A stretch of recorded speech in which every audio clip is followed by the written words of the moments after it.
Kasi dinimonize na nila yung insertions. Ngayon, nang makita ni DDS Congressman Leandro Libeste, nakasama pala yung kanyang nanay.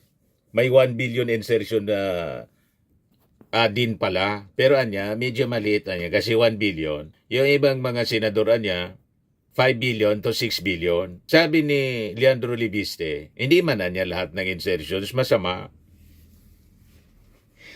Nakita mo na? Pero totoo din mga kababayan yung sinasabi na yun din ang sinasabi ni Clavano. Pero kung matrace yung insertions na patunayan na yung mga projects na na-identify sa insertion, ghost or substandard, ayun ang may problema. Yun ang irregularity. Yan ang korupsyon. Nang ibig sabihin, nandun yung kickback, nandun yung accountability, nandun yung pananagutan. Hindi ko mo may insertion o nakasama yung pangalan sa insertion by his own admission mismo ni Libiste.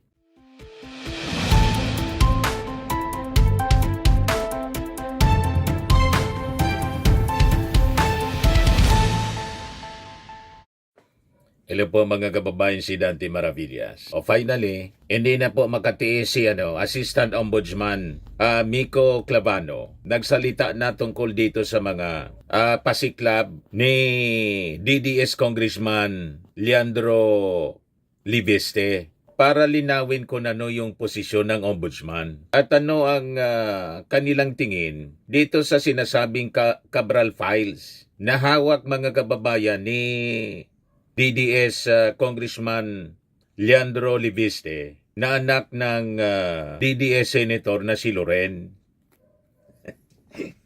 Bakit niya, Mr. Maravillas, nililabel mong DDS Congressman at DDS Senator? Yun man talaga po ang katotohanan. Yung mag-ina parehong tagahanga ni Digong. Nabigyan ng solar franchise kasi. Naging bilyonaryo bigla.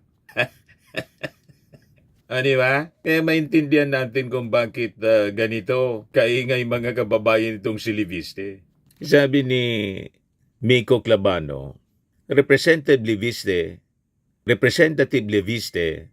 presented only limited portions of the list, responsive in fairness to specific inquiries, but he did not present the entire set of files he claimed to possess even when asked to do so. Kinausap na pala siya nung buhay pa si Cabral. So nakikita ninyo, may kakaibang motibo. Mga kababayan, pag-iingay itong si DDS Congressman Libiste. O ngayon, pakinggan natin ang mismong pahayag ni Clavano. Kung ito bang hawak na alleged Cabral Files ni DDS Congressman Libiste ay may evidentiary value or may probative value, mga kababayan. Mula na mismo sa isang magaling na abogado. Hindi sa isang DDS congressman, hindi man po abogado.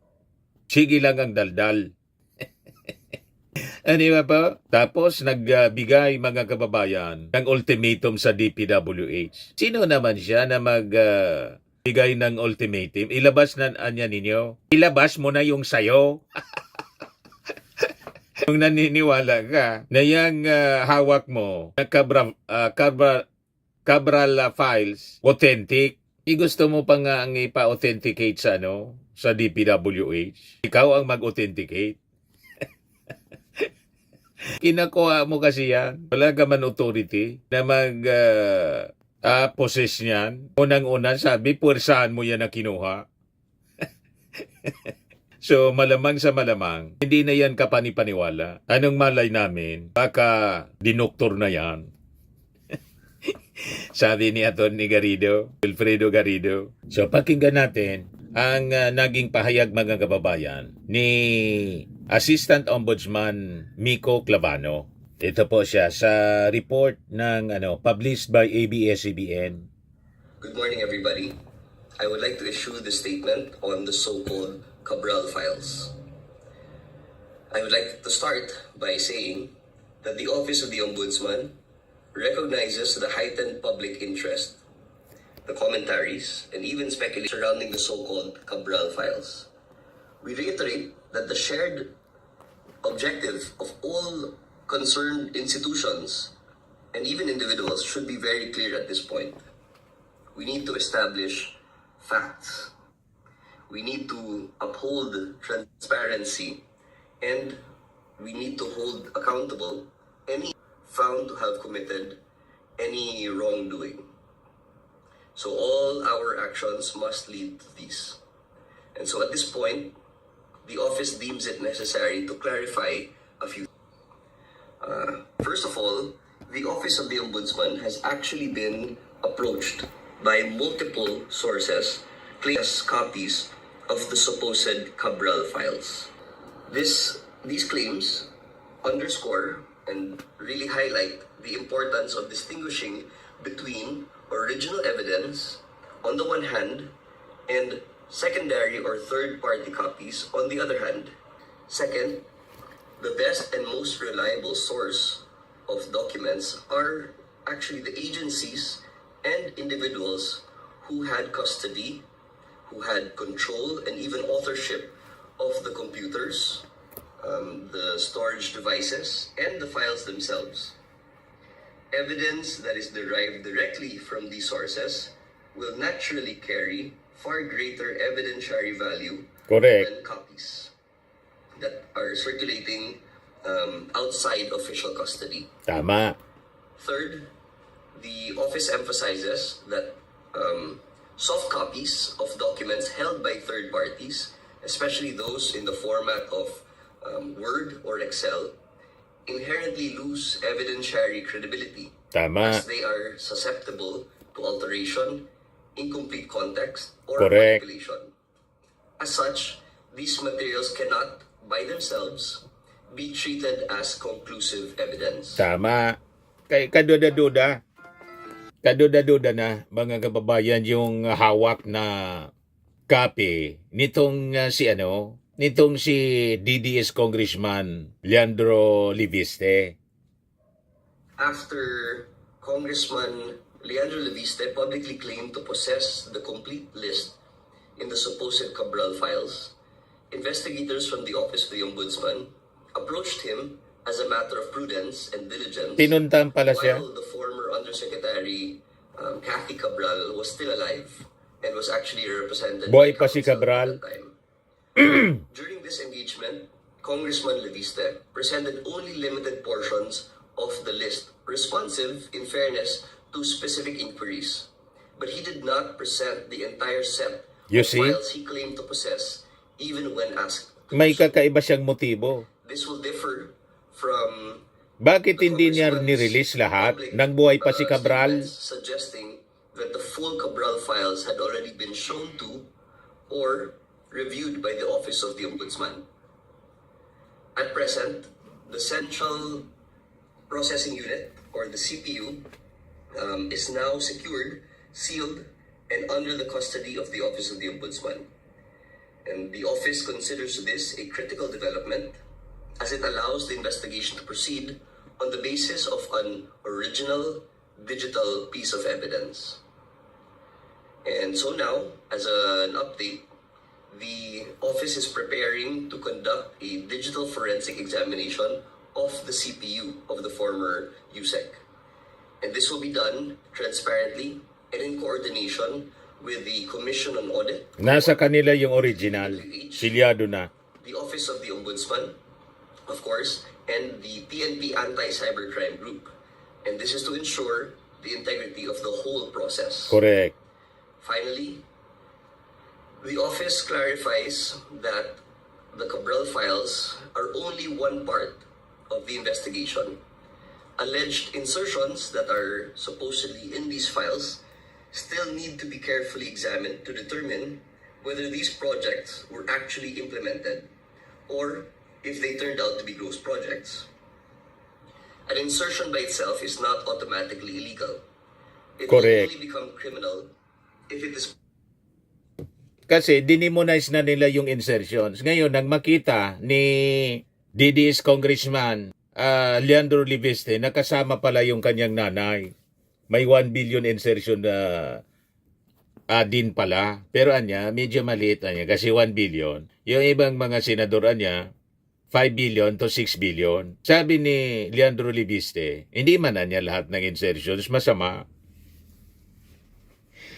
Nakita mo na. Pero totoo din mga kababayan yung sinasabi na yun din ang sinasabi ni Clavano. Pero kung matrace yung insertions na patunayan na yung mga projects na na-identify sa insertion, ghost or substandard, ayun ang may problema. Yun ang irregularity. Yan ang korupsyon. Nang ibig sabihin, nandun yung kickback, nandun yung accountability, nandun yung pananagutan. Hindi ko mo may insertion o nakasama yung pangalan sa insertion by his own admission mismo ni Libiste, Leandro Libiste, kasi kasama din pala yung nanay niya.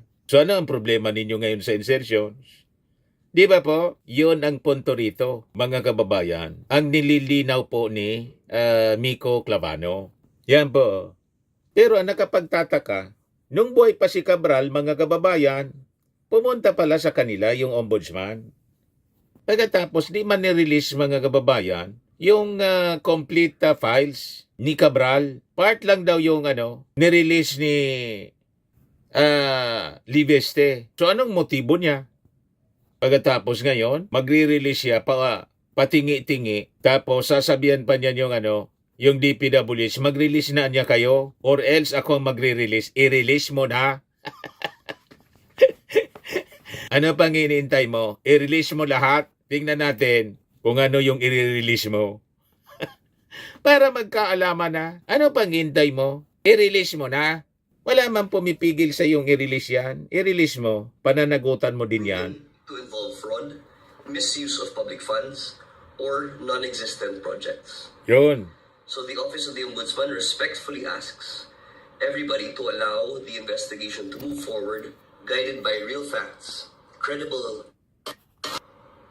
An insertion by itself is not automatically illegal.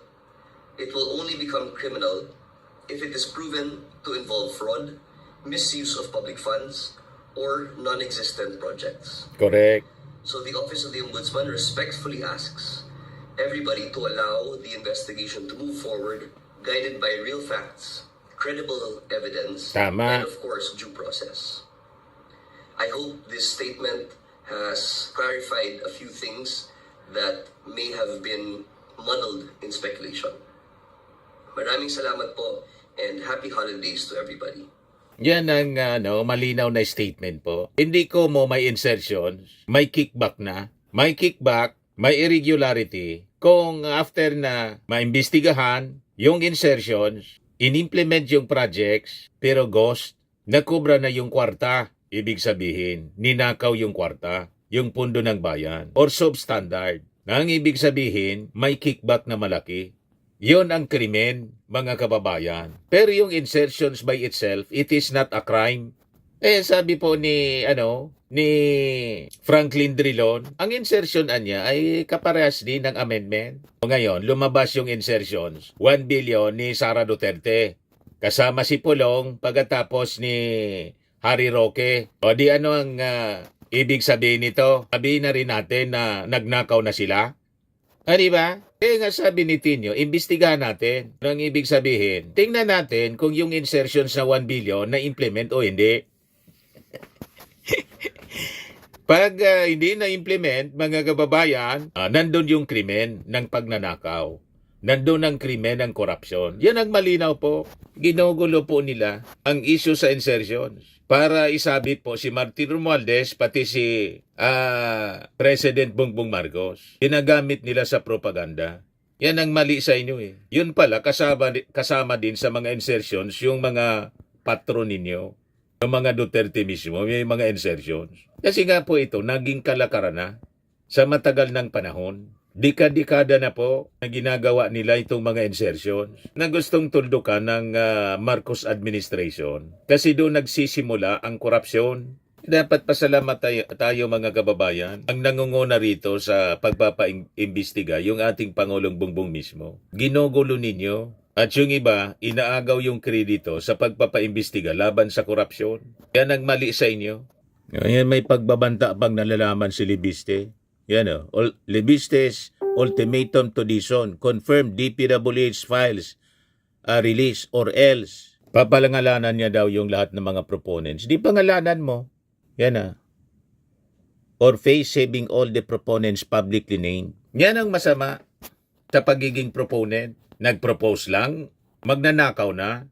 Mabuti nga't may nag-propose. That is normal for congressman and senator na mag-propose ng project para sa kanyang distrito. Ang masama kung yung ninakaw yung pondo doon sa mga proposed projects, hindi in-implement. Pangalanan mo na lahat, i-release mo na.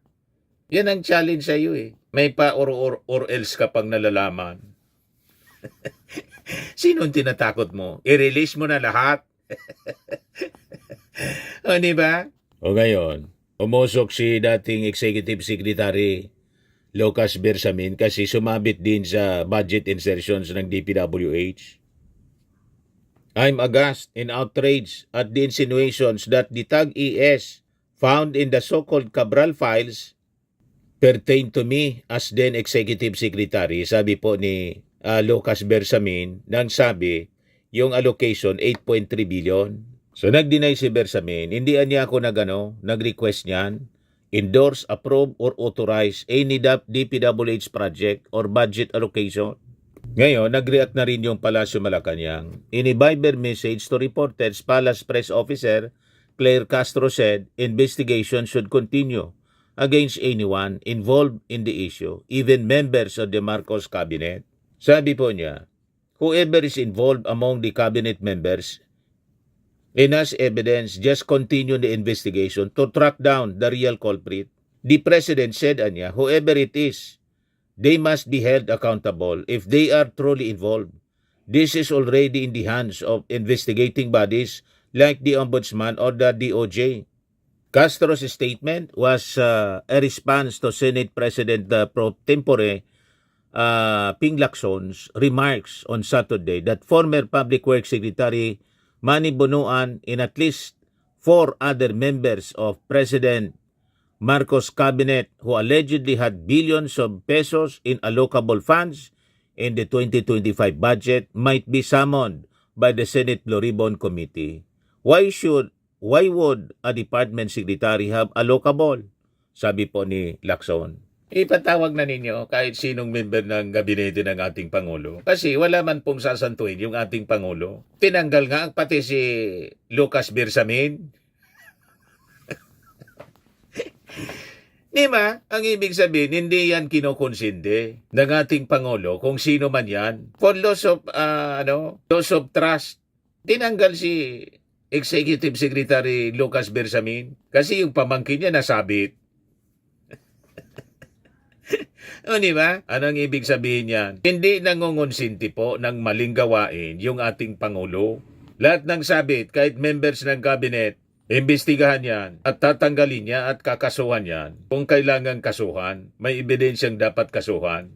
Iba po, yan ang leader. Hindi tulad po nung panahon ni Digong na yung mga sumasabit sa kanyang gabinete po, sinishield mismo ni Digong. Di ba po? Walang ganon sa Marcos administration, kaya dapat po matuwa kayo kasi ganyan ang pag-ugali ng ating Pangulo. Kung saan dalhin ng ebidensya, doon ang direksyon. Kaya lang ang gusto ninyong kasi isabit, si Martin Romualdez wala mang ebidensya. Gusto ninyong isabit si Martin kasi gusto ninyong idiin yung Pangulo.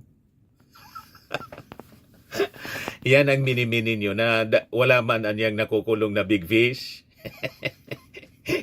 Malinaw yan sa isipan namin. Gusto ninyong isabit si Martin at saka paulit-ulit ninyong binabanatan kasi ang ultimate target ninyo, yung ating Pangulo. Para pag nasabit yung ating Pangulo, iupo ninyo si Sara.